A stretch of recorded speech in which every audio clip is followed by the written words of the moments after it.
Hello 12th class student, this is Mehak Khurana with a new video on electrostatics. In this video, we will discuss equipotential surfaces. हमने last video में मैंने आपको बताया भी था कि हम अगली वीडियो में इक्विपोटेंशियल सरफेस करने वाले हैं. This is one of the important topic of the 12th class. 12th class के लिए एक बहुत इंपॉर्टेंट टॉपिक है और बहुत बार ये कॉम्पिटिटिव एग्जाम्स में नीट और जेई मेंस में इस पे बेस्ड क्वेश्चन आते हैं. ठीक है, तो सबसे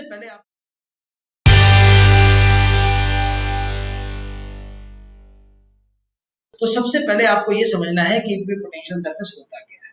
ठीक है, तो देखिए बेटा, इक्विपोटेंशियल सरफेस का मीनिंग ये होता है एक सरफेस जिसके हर पॉइंट पर potential due to charge distribution is same.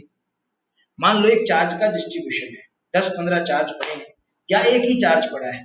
ठीक है, उन सभी चार्जेस या एक ही चार्ज की वजह से एक पूरे सरफेस पे किसी एक पूरे सरफेस पे हम देखते हैं कि पोटेंशियल हर जगह सेम है.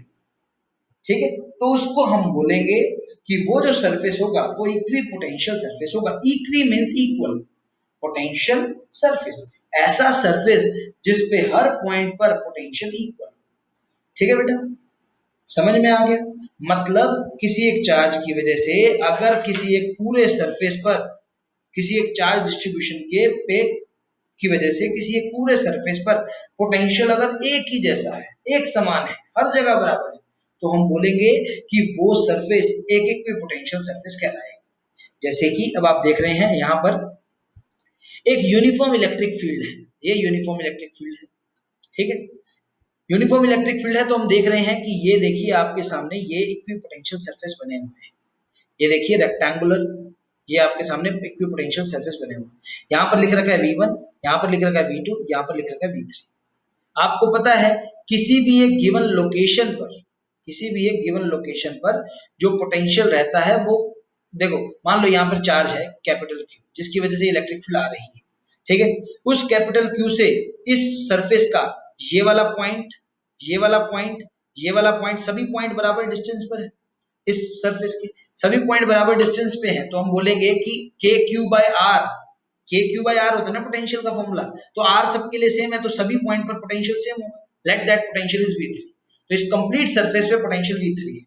ठीक है, अच्छा यहाँ पर एक वही चार्ज डिस्ट्रीब्यूशन है जिससे यहाँ तक की डिस्टेंस हर पॉइंट से आर है, आर है, आर है. तो हम देखेंगे कि हर पॉइंट की डिस्टेंस आर है तो यहाँ का भी पोटेंशियल कांस्टेंट है, लेकिन ये आर कम होगा इसके कंपैरेटिवली, तो यहाँ पे पोटेंशियल ज्यादा होगा तो लेट इट इज V2. ठीक है, लेकिन हर पॉइंट पर इस सरफेस पे हर पॉइंट पर पोटेंशियल V2 ही है. It is not changing. It means this is an equipotential surface. अब यहाँ पे आ जाते हैं, ये भी एक इक्विपोटेंशियल सरफेस है. क्यों? क्योंकि इसके भी हर पॉइंट से इस यहाँ पे कोई चार्ज डिस्ट्रीब्यूशन है जिससे डिस्टेंस बराबर है, तो हर पॉइंट पर पोटेंशियल बराबर है. अगर हर पॉइंट पे पोटेंशियल बराबर है तो यहाँ का पोटेंशियल क्या होगा? V1. मतलब ये तीनों पॉइंट देखियो, इस पूरे सरफेस पे पोटेंशियल V1, इस पूरे सरफेस पे पोटेंशियल V2, इस पूरे सरफेस पे पोटेंशियल V3. मतलब ये तीनों सरफेसेस पे पोटेंशियल बराबर है, तो ये तीनों सरफेस इक्वी पोटेंशियल सरफेसेस. ठीक है बेटा, तो ये तीनों सरफेस इक्वी पोटेंशियल सरफेस है और इनकी शेप कैसी है? These are plane equipotential surface, these are of plane shape. मतलब ऐसे सरफेस जहां पर पोटेंशियल क्या हो? बराबर. और पोटेंशियल का फॉर्मूला आप जानते हैं के क्यू बाय आर होता है. ठीक है, तो मान लो यहाँ पे कोई चार्ज डिस्ट्रीब्यूशन है, उससे इस सभी सरफेसेस की डिस्टेंस बराबर है. देखो इस सरफेस का देखें तो ये मान लो चार्ज डिस्ट्रीब्यूशन है, यहाँ से आ रही है, यहाँ से यहाँ तक की डिस्टेंस, यहाँ से यहाँ तक की डिस्टेंस, यहाँ से यहाँ तक की डिस्टेंस, सबकी बराबर. ठीक है, यहाँ से यहाँ तक की, इसीलिए डिस्टेंस बराबर है, के क्यू बाय आर फॉर्मूला होता है. आर सबके लिए इक्वल हुआ तो पोटेंशियल इस पूरे सरफेस पे कि हर पॉइंट पर बराबर हो गया. ऐसे ही इस पॉइंट पर भी बराबर हो गया, इसके भी हर पॉइंट पर बराबर हो गया, तो सभी पे पोटेंशियल बराबर हो गया. तो मतलब सभी का आपस में बराबर नहीं है, लेकिन इस पूरे सरफेस पे हर पॉइंट बराबर डिस्टेंस पे है चार्ज डिस्ट्रीब्यूशन से, तो इसीलिए इस पूरे सरफेस पर पोटेंशियल बराबर है. तो ये तीनों आपस में बराबर पोटेंशियल पे नहीं है, लेकिन ये तीनों सरफेसेस इक्वी पोटेंशियल सरफेस है, इन पूरे सरफेसेस पर पोटेंशियल बराबर है. तो मैंने आपको ये बता दिया कि एक अगर यूनिफॉर्म इलेक्ट्रिक फील्ड होती है तो उसके लिए इक्वी पोटेंशियल सरफेस इस तरीके से बनाए जाते हैं, जैसे कि ये मैंने आपको प्लेन शेप के दिखाए हैं और इसी शेप के बनते हैं. यूनिफॉर्म इलेक्ट्रिक फील्ड कैसे डिनोट की जाती है? Parallel lines equidistance. Parallel lines equidistance is the representation of uniform electric field और उसके इक्विपोटेंशियल सरफेसेस इस तरीके से प्लेन बनेंगे। ठीक है बेटा, समझ में आ गया। अच्छा, ये पोटेंशियल जो है मैं आपको और बता देता हूं, ये पूरा सरफेस आपस में इस सरफेस का हर पॉइंट इक्विपोटेंशियल होगा। ये नहीं है कि ये सरफेस इस प्लेन सरफेस से भी इक्विपोटेंशियल होगा। ठीक है बेटा, तो ये इक्विपोटेंशियल सरफेस है। ठीक है बेटा, अब यहाँ पर देखें कि आइस, देखो यहाँ पर तो हमने यूनिफॉर्म इलेक्ट्रिक फील्ड के लिए ये हमने सरफेसेस बनाए हैं, जिन सरफेसेस को हम बोल रहे हैं equipotential surface, plane equipotential surface. लेकिन अगर मान लो एक आइसोलेटेड चार्ज है, जैसे कि ये चार्ज है पॉजिटिव चार्ज, इसकी वजह से हमें इक्विपोटेंशियल सरफेस बनाने हैं। तो इस पॉजिटिव चार्ज की वजह से इक्विपोटेंशियल सरफेस कैसे बनेंगे, देखो इस पॉजिटिव चार्ज की वजह से, देखो इस पॉजिटिव चार्ज से ये हमने एक स्फेरिकल बॉडी बना रखा है, स्फेरिकल स्फीयर बना रखा है। ये पहला स्फीयर है इस पॉजिटिव चार्ज के जस्ट बाहर, फिर ये दूसरा स्फीयर, ये तीसरा स्फीयर, ये सारे स्फीयर है। अब देखिए बेटा, चार्ज सेंटर पर है, सेंटर से स्फीयर के हर पॉइंट तक की डिस्टेंस बराबर होगा। अगर आर बराबर होगा तो सभी पॉइंट्स की पे जो पोटेंशियल होगा वो बराबर होगा। तो के क्यू बाय आर, के क्यू बाय आर, के क्यू बाय आर, इस पूरे सरफेस पर के क्यू बाय आर होगा। ऐसे ही इससे यहाँ तक की डिस्टेंस भी आर, इससे यहाँ तक की डिस्टेंस भी आर, इससे यहाँ तक की डिस्टेंस भी आर, ये पूरे सरफेस पे डिस्टेंस आर है, तो पूरे सरफेस में पोटेंशियल के क्यू बाय आर है। ये चार्ज सेंटर पे है, इससे यहाँ तक की डिस्टेंस आर, यहाँ तक की डिस्टेंस आर, यहाँ से तक की डिस्टेंस आर, मतलब सभी की डिस्टेंस आर, तो सभी का पोटेंशियल इक्वल, तो ये पूरा सरफेस इक्विपोटेंशियल हो गया। ये सेंटर पर इससे इस सरफेस की डिस्टेंस जो है, इससे यहाँ तक की सभी पॉइंट की डिस्टेंस बराबर है, तो ये पूरे सरफेस की डिस्टेंस बराबर हो जाएगी, तो ये पूरा सरफेस इक्विपोटेंशियल हो गया।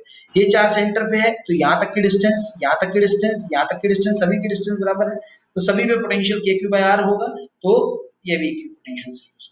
तो ये स्फेरिकल इक्विपोटेंशियल सरफेस है। ठीक है, एक आइसोलेटेड चार्ज के लिए हमने ये स्फेरिकल इक्विपोटेंशियल सरफेसेस बनाए। ठीक है बेटा, तो ये इक्विपोटेंशियल सरफेस हो गए ड्यू टू आइसोलेटेड चार्ज। एक आइसोलेटेड चार्ज की वजह से जो इक्विपोटेंशियल सरफेसेस बनते हैं उनकी शेप क्या होती है बेटा, स्फेरिकल। तो these are spherical surfaces, equipotential surface for the isolated charge. ठीक है बेटा, आइसोलेटेड चार्ज के लिए स्फेरिकल इक्विपोटेंशियल सरफेसेस होते हैं। ठीक है बेटा, और उनकी जो डिस्टेंस है वो हर पॉइंट से बराबर होती है। ठीक है बेटा, अच्छा इसके बाद देखिए बेटा, इसके बाद आता है प्रॉपर्टीज ऑफ इक्विपोटेंशियल सरफेस।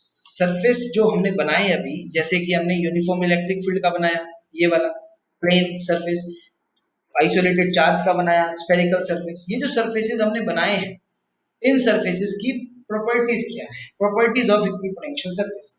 तो सबसे पहला पॉइंट देखिए प्रॉपर्टीज ऑफ इक्विपोटेंशियल सरफेस का, no work is done in moving a test charge from one point to another point on an equipotential surface.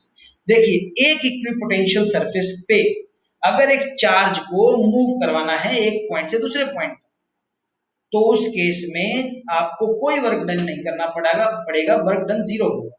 जैसे कि मैं एक एग्जांपल लेता हूं, ऊपर से यहां से लेते हैं, मान लो यहाँ पर ये एक पॉइंट है, ये इक्विपोटेंशियल सरफेस है कंप्लीट। देखिए ये इक्विपोटेंशियल सरफेस है कंप्लीट, है ना, बड़े वाला चाहिए सारे इक्विपोटेंशियल सरफेस। ये पॉइंट ए है, ये पॉइंट बी है, मैं एक चार्ज को इस पॉइंट से इस पॉइंट तक लेके जा रहा हूं, तो क्या मुझे कुछ वर्क करना पड़ेगा? मुझे कोई वर्क नहीं करना पड़ेगा, क्योंकि देखिए जो पोटेंशियल डिफरेंस होता है वो होता है work done per unit charge. मान लो ये पॉइंट ए है, ये पॉइंट बी है, इन दोनों का जो पोटेंशियल डिफरेंस होगा वी माइनस वी, वो होगा work done from A to B per unit charge, है ना। तो देखिए वी माइनस वी है, जो डेल्टा वी है पोटेंशियल डिफरेंस है, वो होगा work done from A to B per unit charge. ये हमने पढ़ रखा है, पोटेंशियल डिफरेंस होता है work done from A to B per unit charge, है ना। तो work done per unit charge जो होता है वो पोटेंशियल डिफरेंस होता है। अब आपको पता है कि ये जो दोनों पॉइंट हैं ए और बी एक ही सरफेस पर है, एक ही इक्विपोटेंशियल सरफेस का पार्ट है, तो जो पोटेंशियल बी पर होगा वही पोटेंशियल ए पर होगा, तो वीबी और वी ए बराबर हो गए। अगर वीबी और वी ए बराबर हो गए तो देखिए वीबी और वी ए बराबर हो गए तो VB minus V A zero हो गया। ठीक है, तो VB minus V A zero हो गया, तो W A B by Q naught zero हो गया, तो डब्ल्यू ए बी क्या हो गया, जीरो। इसका मतलब उस ए पॉइंट से बी पॉइंट तक ले जाने में हमें वर्क डन जो करना पड़ेगा वो जीरो। ठीक है बेटा, तो work done in moving a charge from point A to point B will be zero if both the points are on the same equipotential surface. ये ध्यान रखना है, मतलब ये नहीं है कि ये, पर ध्यान रखना कि देखिए ये अपना अलग इक्विपोटेंशियल सरफेस है, ये अपना अलग इक्विपोटेंशियल सरफेस है, ये दोनों आपस में इक्वल पोटेंशियल नहीं है ये दोनों सरफेस। अगर ए पॉइंट यहाँ पर है, बी पॉइंट यहाँ पर है और इस पॉइंट से इस पॉइंट तक लेके जा रहे हैं, तब वर्क डन जीरो नहीं होगा, क्योंकि यहाँ का पोटेंशियल और यहाँ का पोटेंशियल बराबर नहीं है, इस पूरे सरफेस का पोटेंशियल बराबर है, लेकिन इस सरफेस का इसके साथ बराबर नहीं है, तो वीबी और वीए बराबर नहीं होगा उस केस में। मतलब एक सरफेस पे अगर दो पॉइंट के बीच में अगर हम चार्ज को लेके जा रहे हैं, तो उस केस में पोटेंशियल डिफरेंस जीरो होता है और वर्क डन जीरो हो जाता है। ठीक है बेटा। अच्छा, अगला पॉइंट देखिए, सेकंड प्रॉपर्टी इक्विपोटेंशियल सरफेस की। देखिए, the electric field is always perpendicular to the element DL of the equipotential surface.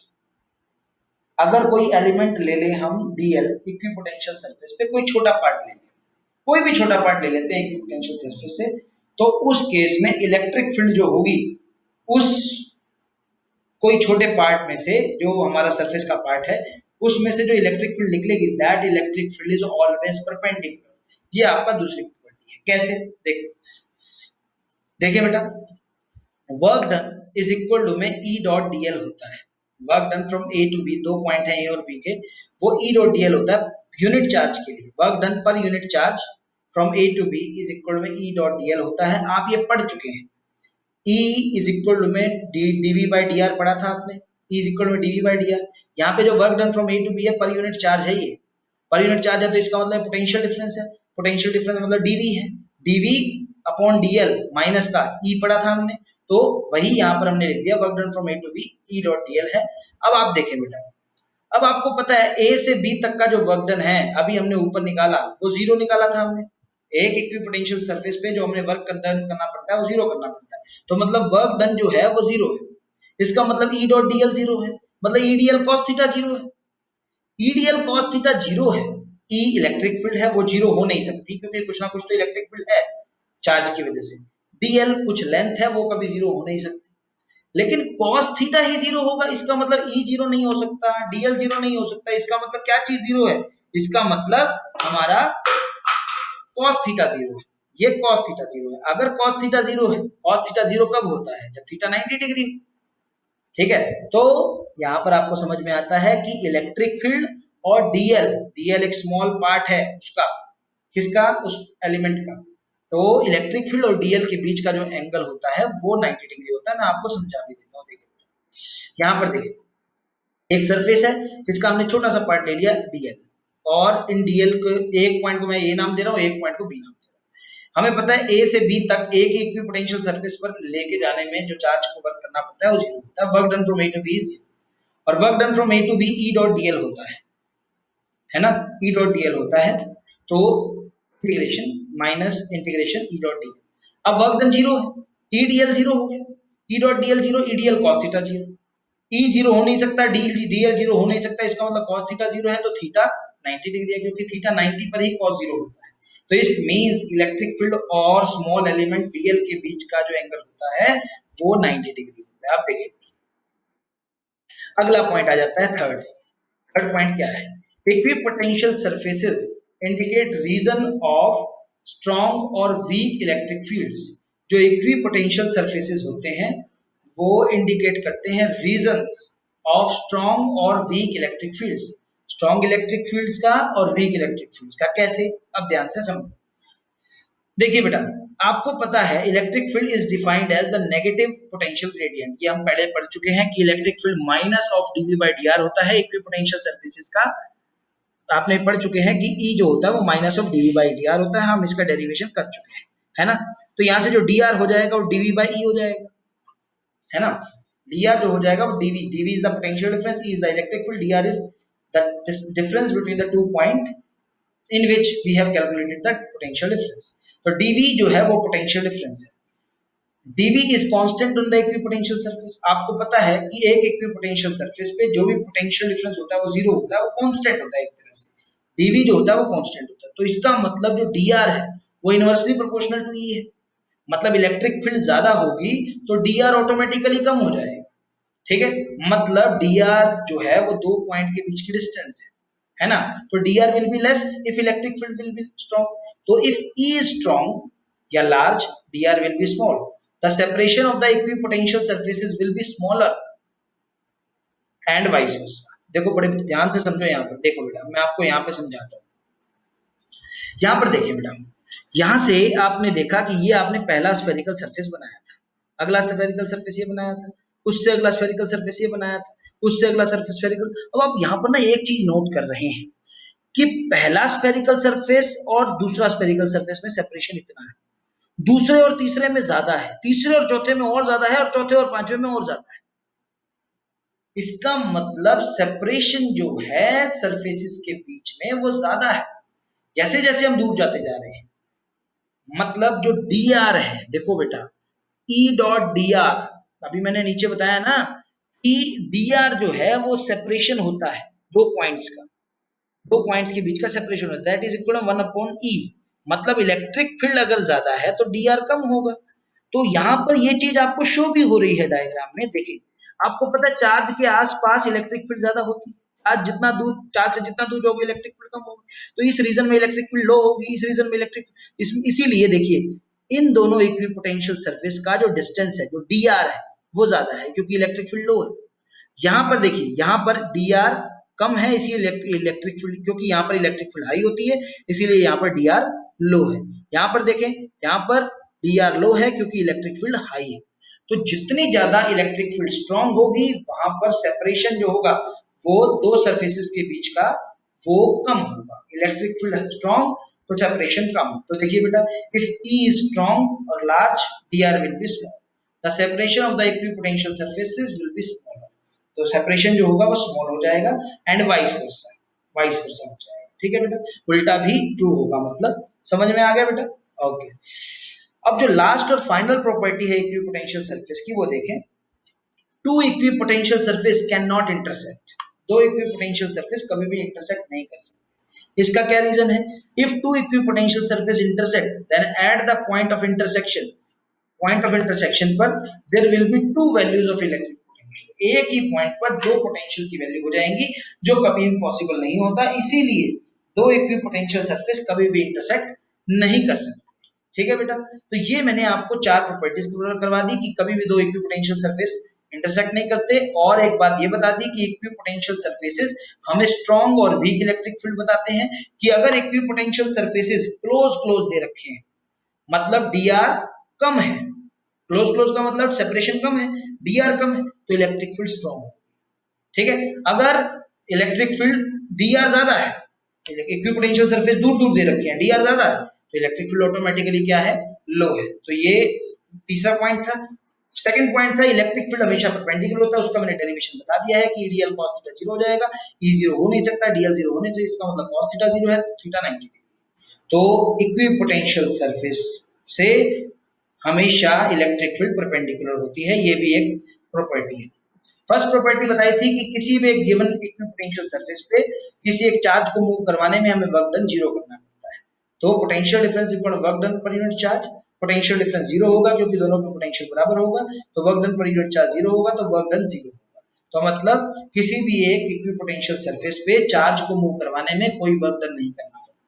ठीक है बेटा, ये बता दिया, प्रॉपर्टीज बता दी। और इससे पहले मैंने आपको समझाया था कि इक्विपोटेंशियल सरफेसेस कैसे बनाए गए हैं। ये देखिए, यहाँ पे कोई चार्ज डिस्ट्रीब्यूशन पड़ा है, ऐसा ही प्लेन, उससे इसकी हर पॉइंट की डिस्टेंस बराबर है, या ये लगा लो कि ये पैरेलल इलेक्ट्रिक फील्ड आ रही है यूनिफॉर्म। तो ये मान लो कि इनफाइनाइट से आ रही है। अब इनफाइनाइट से ये डिस्टेंस भी इनफाइनाइट होगी, ये डिस्टेंस भी इनफाइनाइट होगी, इसके हर पॉइंट की डिस्टेंस इनफाइनाइट होगी। मतलब आर बराबर है, मतलब इसका पोटेंशियल बराबर है, पोटेंशियल इक्वल है सबका। अब इतनी सी सेपरेशन से इनफाइनाइट पे तो कोई फर्क नहीं पड़ता। इसका मतलब इस इनफाइनाइट वाले पॉइंट से इस पॉइंट तक की भी डिस्टेंस बराबर है, इसके हर पॉइंट तक की डिस्टेंस बराबर है। इट मींस इसका हर पॉइंट का पोटेंशियल बराबर है। ऐसे ही उसी पॉइंट से यहाँ तक की हर पॉइंट की डिस्टेंस भी बराबर होगी, तो यहाँ का पोटेंशियल बराबर होगा। ये तीनों मैंने इक्विपोटेंशियल सरफेस बना दिए। मतलब ये आपस में इक्विपोटेंशियल नहीं है, लेकिन ये एक सरफेस इक्विपोटेंशियल है, ये अलग इक्विपोटेंशियल सरफेस है, ये अलग इक्विपोटेंशियल सरफेस। फिर हमने एक आइसोलेटेड चार्ज के लिए इक्विपोटेंशियल बनाया, एक पॉजिटिव चार्ज पड़ा है बीच में, ठीक है, और इसकी वजह से स्फेरिकल इक्विपोटेंशियल सरफेसेस बनाए, क्योंकि ये अगर सेंटर पर है, सेंटर से स्फीयर के हर पॉइंट तक की जो डिस्टेंस होगी वो बराबर होगी, तो के क्यू बाई आर के कारण हर पॉइंट का पोटेंशियल बराबर हो जाएगा। ऐसे ही सेंटर पे है तो के क्यू बाई आर के कारण हर पॉइंट का पोटेंशियल बराबर हो जाएगा, के क्यू बाई आर के कारण हर पॉइंट का तो it means potential at every point is same. ठीक है बेटा, तो ये सभी स्फेरिकल इक्विपोटेंशियल सरफेसेस हैं जो इस पॉजिटिव चार्ज की वजह से बने हैं। ठीक है, और आइसोलेटेड चार्ज की वजह से ऐसे स्फेरिकल सरफेसेस बनते हैं, स्फेरिकल इक्विपोटेंशियल सरफेस। और मैं यहाँ पर मैंने ये समझा भी दिया था कि देखो बेटा, चार्ज के आसपास पोटेंशियल इलेक्ट्रिक फील्ड ज्यादा होती है, तो देखो जो आपके पोटेंशियल सरफेसेस होंगे वो क्लोज होंगे। तो क्लोज इक्विपोटेंशियल सरफेस यही शो कर रहे हैं कि इलेक्ट्रिक फील्ड स्ट्रांग है, और यहाँ पर इक्विपोटेंशियल सरफेसेस दूर दूर हैं, तो यहाँ पर इलेक्ट्रिक फील्ड स्ट्रांग नहीं है, वीक है। ठीक है बेटा, तो मैंने यहाँ पर इक्विपोटेंशियल सरफेसेस को कंप्लीटली समझा दिया है। आई होप सो आपको समझ में आया होगा। अगर कुछ समझ में नहीं आता तो आप मुझे कमेंट कर लेना, व्हाट्सएप कर लेना। Thanks a lot, do watch my video, like my videos and subscribe my channel. Thanks a lot.